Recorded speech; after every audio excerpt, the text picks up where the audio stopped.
Oke. Welcome to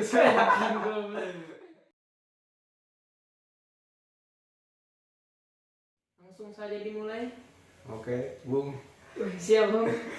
Ada apa kawan? Saya akan ambil alih acara ini. Saya mau bertanya-tanya sebagai Anda mahasiswa teologi Iya, yang sudah mempelajari teologi. Bung dari mana nih Bung sebenarnya? Oh. Tiba-tiba datang ke sini muncul di sebelah. Saya kebetulan dari Manado, Bung. Manado. Ya, akan masuk tribun. Jadi saya akan bertanya, menurut Bung bagaimana konteks masyarakat Indonesia pada saat ini, Bung? Kalau bicara mengenai konteks Indonesia, menurut saya parah ya. Bagaimana itu, Bung? Ya, situ kan tahu sendiri. Indonesia ini terlalu banyak konflik yang terjadi. Dan itu udah terjadi sejak masa lampau. Misalnya dari konflik di Ambon, Poso, dan lain-lain. Itu saya rasa masih berbekas sampai sekarang. Walaupun yang contohnya di Ambon itu sekarang sudah mulai aman seperti itu. Lalu untuk konteks masyarakat Indonesia juga sebenarnya masyarakat Indonesia ini saya juga bingung pemikiran mereka masing-masing umat beragama ini, yang dimana masing-masing dari mereka itu seperti selalu membuat konflik di Indonesia. Seperti itu sih. Berarti banyak konflik yang terjadi ya, Bung? Benar sekali. Itu konfliknya kalau menurut saudara Bung itu gara-gara apa? Ya tentunya mungkin hanya masalah sepele yang kemudian terjangkit ke dalam ataupun ke tingkat yang lebih luas, yaitu masuk ke ranah agama. Begitu. Jadi permasalahannya dimulai dari individu ke individu, lalu karena pemikiran individu itu tidak terlalu luas dan tidak terlalu matang, itu dia. maka masyarakat Indonesia itu pemikirannya tertutup. Kebanyakan dari mereka masih tertutup, belum bisa berpikiran terbuka kepada agama yang lain. Maka dari itu masyarakat ini banyak sekali yang berbuat kericuan, kerusuhan hanya karena masalah sepele. Seperti yang saya bilang di Ambon tadi itu, konflik di Ambon itu kalau Bung tahu sendiri, itu terjadi karena hanya masalah pungutan. Terjadi pemalakan terhadap sopir angkot yang dilakukan oleh salah seorang pemuda yang dilakukan oleh agama sebelah, ya kan? Kita nggak usah bilang lah agamanya siapa, ya tahu sendiri. Agama siapa? Nggak tahu juga apa sih, tahu lah sendiri ya kan agama apa. Jangan lah, jangan sampai.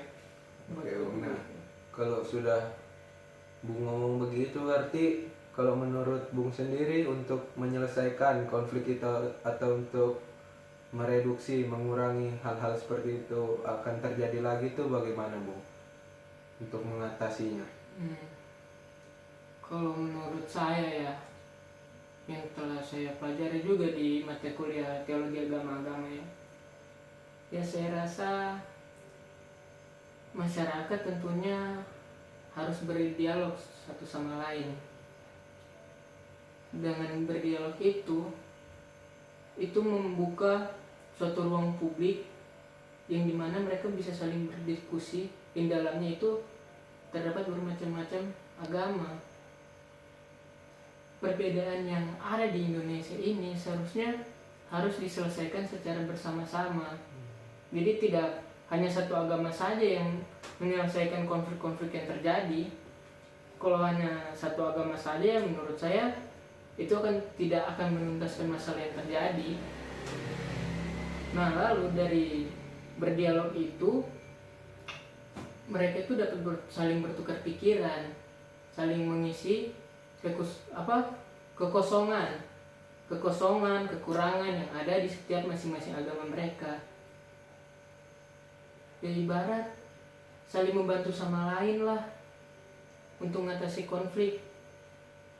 Selain itu, sebenarnya masyarakat juga dari diri masyarakat sendiri yang mereka bisa melakukan interaksi juga satu sama lain. Misalnya kalau di rumah saya di kampung halaman, saya kan tinggal di yang mayoritasnya agama sebelah ya Bung. Terus rumah saya ini sebelahnya masjid. Nah di situ itu para masyarakat itu kami menjalani interaksi itu, misalnya kalau ada acara ataupun seperti gotong royong misalnya bersih-bersih, nah kami turut membantu mereka karena satu perumahan.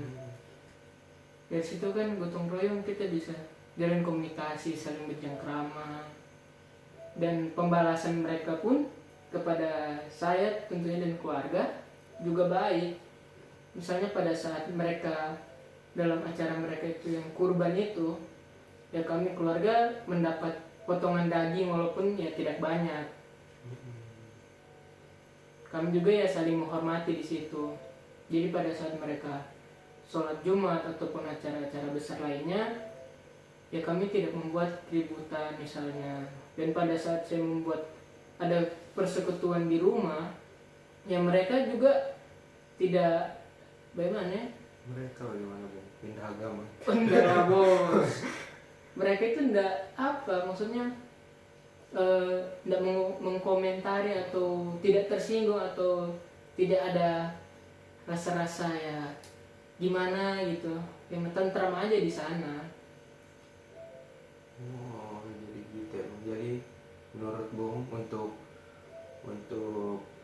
hidup dalam pluralitas agama di Indonesia memerlukan sebuah komunikasi dan keterbukaan diri, benar, agar tidak adanya kesalahpahaman dari antara pihak-pihak agama. Benar sekali. Oke Bung. Oh ya, dan Indonesia juga kan itu kaya akan perbedaan. Tidak hanya agama di dalamnya, tapi ada juga budaya, suku, dan berbagai konflik juga bisa terjadi dalam budaya dan suku tersebut. Oleh karena itu makanya saya bilang pentingnya komunikasi dalam beragama itu sangat penting menurut saya. Akan tetapi sampai pada saat ini belum dapat diwujudkan secara nyata untuk di Indonesia. Mungkin belum dapat diwujudkan, tapi ada mungkin beberapa orang yang sudah melakukan hal tersebut, contohnya seperti saya, ya kan? Lalu dan konteks yang sekarang juga banyak sekali konflik-konflik yang terjadi.